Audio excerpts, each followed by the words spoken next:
दोस्तों, आज धरती पर जितनी जीव प्रजातियां मौजूद है वो सब मात्र 1% है, क्योंकि बाकी 99% जीव प्रजातियां धरती के अंदर दफन है। यानी पिछले 3.5 अरब साल में खरबों जीव प्रजातियां पैदा हुई, लेकिन उनमें से 99% जीवों ने प्रलय का सामना किया। हम उनकी शमशान भूमि पर अपनी लाइफ जी रहे हैं। हमारे पैरों तले दफन ऐसी ही एक भीमकाय प्रजाति पृथ्वी पर राज किया करती थी, जो कि इतिहास की सबसे अधिक सफल जीव प्रजाति थी, यानी डायनासोर्स, जिसने करीब 10 करोड़ साल तक धरती पर राज किया। लेकिन क्या होगा अगर हम आपको बताएं कि इस सबसे सफल भीमकाय प्रजाति को एक दूसरी सबसे सफल सूक्ष्म जीव प्रजाति ने खत्म किया, जो पृथ्वी पर सबसे लंबे समय से मौजूद है, यानी मच्छर। जी हाँ, डायनासोर्स जैसी भीमकाय प्रजाति को खत्म करने के पीछे हाथ था काफी छोटे से दिखने वाले मस्कीटोस का। इस बात पर यकीन करना संभव नहीं है, क्योंकि अब तक आपको इसकी जानकारी किसी ने नहीं दी है। तो जानने के लिए वीडियो को ध्यान से पूरा जरूर देखें, नहीं तो आप इसे समझ नहीं पाएंगे। आज से 65 मिलियन साल पहले हमारी पृथ्वी आज जैसी नहीं दिखाई देती थी। आसमान को चूमने वाला हिमालय भी तब नहीं था, बल्कि इस धरती पर 10 करोड़ सालों से राज करते आ रहे थे कई पहाड़नुमा डायनासोर। इनमें से कुछ डायनासोर्स हिंसक और मांसाहारी थे, तो कुछ स्वभाव से शांत शाकाहारी थे। जहां शाकाहारी डायनासोर्स इस पृथ्वी पर शांति से जिंदगी जी रहे थे, वहीं मांसाहारी डायनासोर्स धरती पर धूम मचाते थे। इस युग में पृथ्वी पर ऑक्सीजन की मात्रा अधिक होने से इस समय बड़े बड़े साइज के जानवर हुआ करते थे, लेकिन इन सब में डायनासोर को कोई कंपटीशन देने वाला नहीं था। और डायनासोर सोचते थे, कभी कभी लगता है अपन ही भगवान है। लेकिन दोस्तों, डायनासोर्स को पता नहीं था कि एक दिन ऐसा भी आएगा जब उनकी पूरी प्रजाति ही खत्म हो जाएगी, क्योंकि 10 करोड़ साल पहले धरती से काफी दूर मंगल और बृहस्पति के बीच मौजूद एस्टेरॉयड बेल्ट में अचानक एक एस्टेरॉयड से दूसरा एस्टेरॉयड आकर टकराता है और उसके 2 टुकड़े हो जाते हैं। इनमें से एक टुकड़ा माउंट एवरेस्ट जितना बड़ा होता है, लेकिन इसकी डायरेक्शन पृथ्वी की ओर होती है। अनंत ब्रह्मांड में चलते चलते इसकी यात्रा को 10 करोड़ वर्ष बीत जाते हैं। अब यह क्षुद्र ग्रह पृथ्वी की तरफ 22,000 मील प्रति घंटे की रफ्तार से बढ़ने लगता है। यह पृथ्वी के करीब पहुंचने लगता है।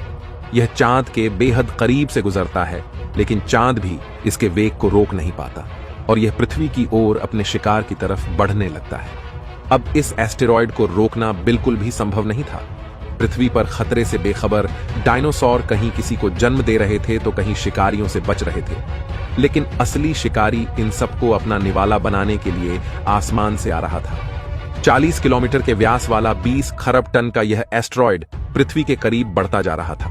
जब यह पृथ्वी के वातावरण के संपर्क में आया, तब इसकी रफ्तार एकाएक 70,000 किलोमीटर प्रति घंटा हो गई। पृथ्वी के वायुमंडल में घुसते ही घर्षण से यह भयानक आग के गोले में बदल गया। अब इस शिकारी ने और भयानक रूप ले लिया था। मात्र 4 मिनट में इसने अटलांटिक ओशियन को पार कर लिया। 35,000 डिग्री पर यह लाखों सूर्यों के बराबर चमकने लगा। पृथ्वी से 5,000 मील की दूरी पर इसकी चमक इतनी तेज थी कि अल्मासोरस के कंकाल तक दिखने लगे। पृथ्वी के नजदीक आते ही हजारों जीव इस आग के दहकते गोले को सिर्फ देखकर ही पूरी तरह अंधे हो गए। डायनासोर नहीं जानते थे कि यह चमकीली चीज उनकी मौत है। पलक झपकते ही यह एस्टेरॉयड मेक्सिको की खाड़ी के पास छिछले पानी में जा टकराता है। लगभग 35,000 डिग्री सेल्सियस की ऊर्जा वाला एक भयानक विस्फोट होता है। यह विस्फोट लगभग 10 हाइड्रोजन बम के विस्फोट के बराबर था। विस्फोट के आसपास कुछ ही सेकंड्स में सभी डायनासोर्स खत्म हो गए। इस क्षुद्र ग्रह के टकराते ही धरती से लाखों टन मलबा अंतरिक्ष में चला गया।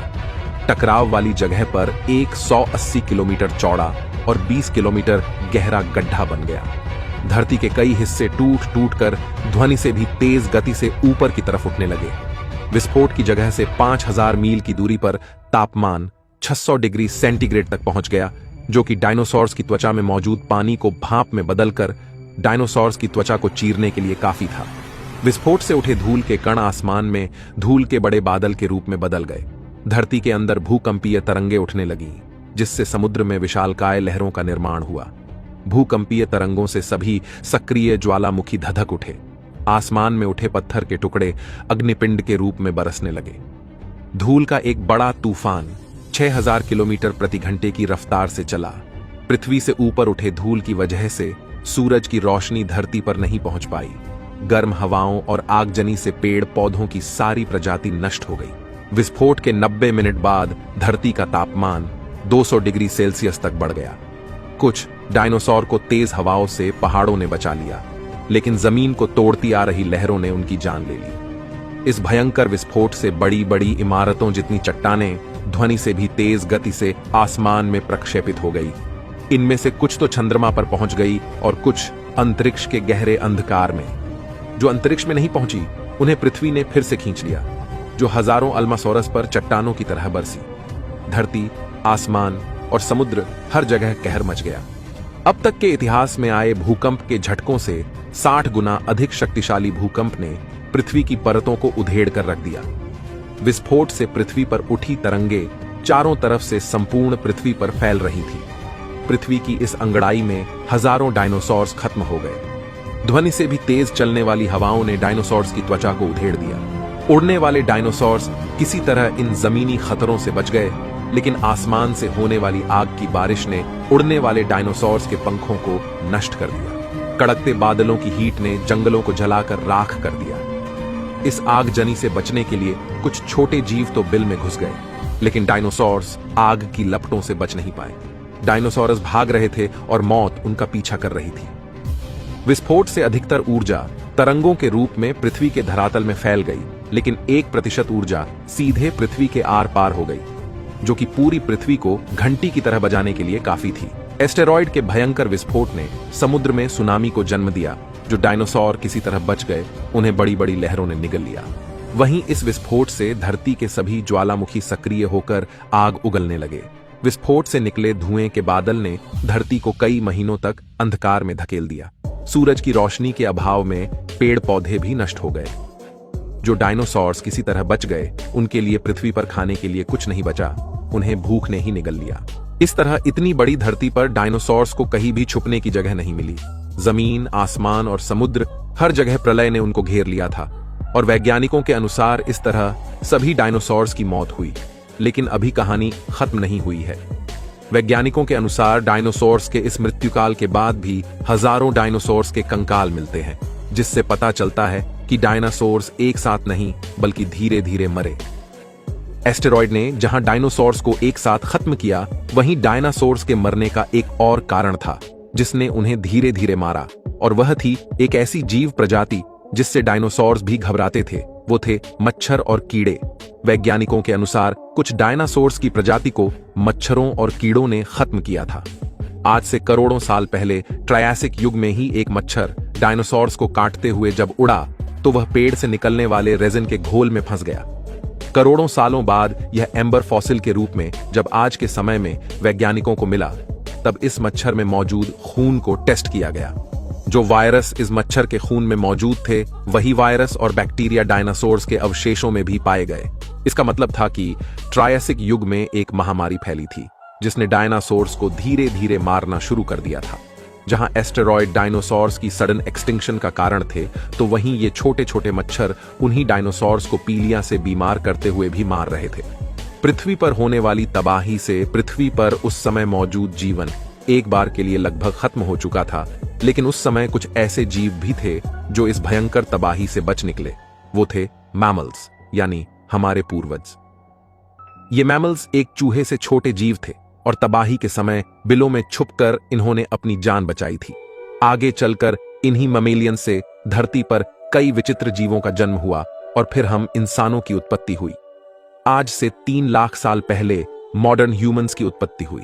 पर आखिर हम इंसान कहां से आ टपके, हम कैसे पैदा हुए, इसके बारे में अगले वीडियो में जानेंगे। लेकिन दोस्तों, वैज्ञानिकों के अनुसार अगर यह तबाही न हुई होती, तो शायद आज हम इंसान पैदा नहीं हुए होते। ऐसे में एक सवाल जरूर उठता है कि आखिर नेचर हमसे क्या चाहती है। हमारे पैरों के नीचे एक कब्रिस्तान मौजूद है, जिसमें धरती की 99% प्रजातियां सोई पड़ी हैं। 5 बार प्रकृति के कहर ने हमें खत्म करने की कोशिश की, लेकिन हर बार जीवन न सिर्फ बचता गया, बल्कि कॉम्प्लेक्स लाइफ में बदलता गया है। आज धरती पर हजारों विचित्र जीव प्रजातियां मौजूद हैं, और उनमें से एक ऐसी प्रजाति भी पैदा हुई है जो एवोल्यूशन का सबसे बड़ा आविष्कार है, यानी हम इंसान, जो धरती को पार कर मंगल तक पहुंचने की होड़ में है, जो ऐसे किसी एस्टेरॉयड को नष्ट करने में भी सक्षम है, जो लाइफ को ऐसे खतरों से बचाने में सक्षम है। तो ऐसे में प्रकृति हमसे क्या चाहती है? क्या हमें दूसरे ग्रहों पर जीवन को फैलाना चाहिए ताकि हम लाइफ को प्रकृति के कहर से बचा पाएं? दोस्तों, डायनासोर्स के इस भयानक अंत को देखकर आपको क्या लगता है? क्या आपस में दंगे फसाद कर हमें खुद का समय नष्ट करना चाहिए, या एक साथ मिलकर विज्ञान के साथ चलकर लाइफ को मल्टीप्लैनेटरी बनाना चाहिए? क्योंकि हो सकता है कि अगला एक्सटिंक्शन का कारण कोई एस्टेरॉयड ना होकर हम इंसान खुद हो। इस बारे में क्या सोचते हैं आप? कमेंट में जरूर बताइए। मैं मिलता हूं आपसे अगले वीडियो में। तब तक विज्ञान की गलियों में घूमते रहिए।